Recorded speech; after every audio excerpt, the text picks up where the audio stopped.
Kau ni betul jantan betina. Cakap, cakap. Aku tak percaya. Kau terjantan ke betina?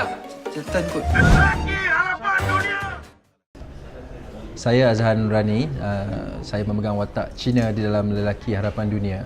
Filem sebelum ini yang terbaru adalah cerita anak jantan, dan sebelum itu saya terlibat dalam filem Balada Pecinta, KL Zombie, dan ini adalah filem kali pertama saya bekerjasama dengan pengarah bernama Liu Sengtat. Saya memegang watak Cina, iaitu seorang Melayu yang dipanggil Cina oleh orang-orang kampung. Beliau adalah merupakan pemuda yang sangat cintakan kampung, yang sanggup melakukan apa saja untuk keselamatan dan keamanan kampung tersebut. Kenapa nama Cina itu satu yang agak unik yang diberikan oleh Liu Sengtat, yang pada mulanya saya sendiri berfikir watak ni kena bercakap Cina ke, adakah dia benar-benar orang Cina. Kalau boleh saya tak nak ambil sebab saya takut. Tapi apabila diberitahu bahawa watak ini adalah orang Melayu, tetapi dia suka melihat kepada persepsi orang Cina, iaitu bukan persepsi, look orang Cina itu sendiri, mata sepet. So dia ada satu teori yang dipertahankan dalam cerita ini, mata sepet penglihatan lebih tajam. Bila kita kecilkan mata, kita akan lebih fokus pada sesuatu benda. Dan ada beberapa scene yang menunjukkan bagaimana dia meyakinkan orang kampung yang dia sangat percayakan teori itu. Tetapi dalam beberapa insiden juga, teori itu ternyata tidak dapat dibuktikan sepenuhnya. Itu nanti kita kena tengok Lelaki Harapan Dunia. Cabaran pertama sebagai kun ini untuk membawakan watak ini apabila saya perlu berdepan dengan 4 generasi pelakon di dalam. Pertamanya, generasi yang pertama adalah saya bariskan seperti pelakon-pelakon watak utamanya Wan Hanafisu, Harun Salim Bacik, Roslan Saleh dan Jalil Hamid. Mereka ni adalah first batch pada saya. Second batch adalah pelakon-pelakon yang dah popular ataupun paling banyak terlibat dalam filem-filem yang sekarang ni, seperti Sofi Jikan. Tak perlu dipertikaikan lagi siapa dia. Saya boleh panggil dia macam raja filem ni. Segala filem di Malaysia ni dia ada. Saya berdepan dengan dia. Dan yang ketiganya adalah saya, generasi yang baru nak berjinak dengan filem. Daripada saya mungkin banyak muncul di dalam drama dan muncul ke filem. Dan yang di bawah saya pula adalah aktivis-aktivis. Mereka ni orang yang kita tak kenal sebenarnya, tetapi mereka adalah orang-orang yang bagus dalam bidang masing-masing, terutamanya dalam teater, aktivis teater dan sebagainya. Dan bila digabungkan, ia adalah satu kolaborasi yang sangat menarik pada saya, yang pengalaman yang saya tak pernah jumpa lagi di mana-mana, dan dia adalah satu pengalaman yang berharga dan sangat menyeronokkan. Penggambaran kebanyakannya di hampir rasanya 90% dilakukan di Padang Rengas pada tahun 2012. Di Padang Rengas tu di Kuala Kangsar. Sangat teruja sebagai orang yang bukan orang kampung. Kita pergi ke kampung jadi orang kampung, dan kami, yang paling indahnya, kami dibantu oleh masyarakat kampung Padang Rengas itu sendiri.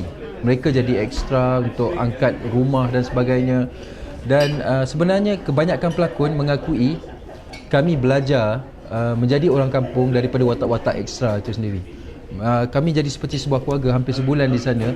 Bayangkan setiap hari hampir lebih 50 ke atau 70 orang ekstra yang bersama-sama dengan kami.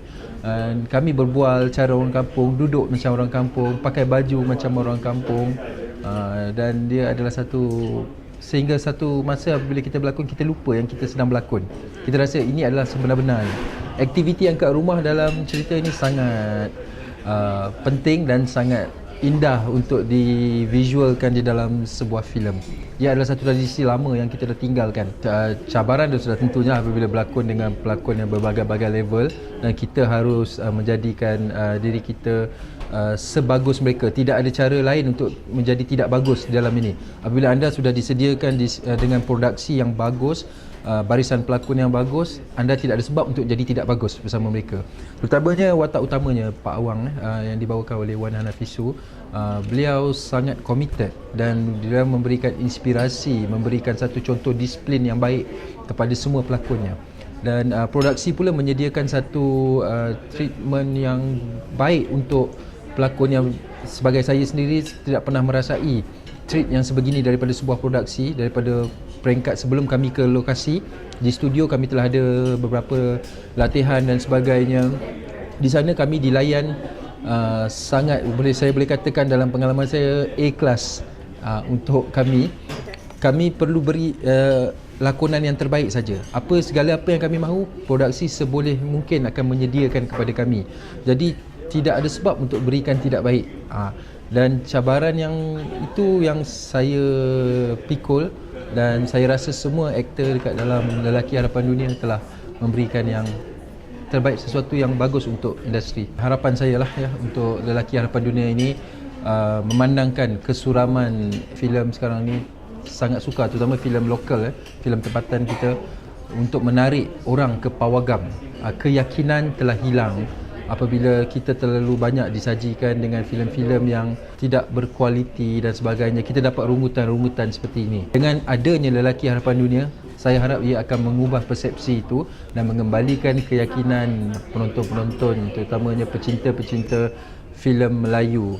Kita pernah berada di atas satu masa dahulu, tapi kenapa kita tidak kembali lagi ke era itu. Tetapi saya harap apabila Lelaki Harapan Dunia telah ditayangkan, mereka akan katakan, inilah filem yang kami tunggu, inilah filem yang kita nak lihat, inilah filem Malaysia, inilah filem kita. Lelaki Harapan Dunia saya adalah yang bernama Encik Abdul Rani. Namanya abah saya lah, bapak saya.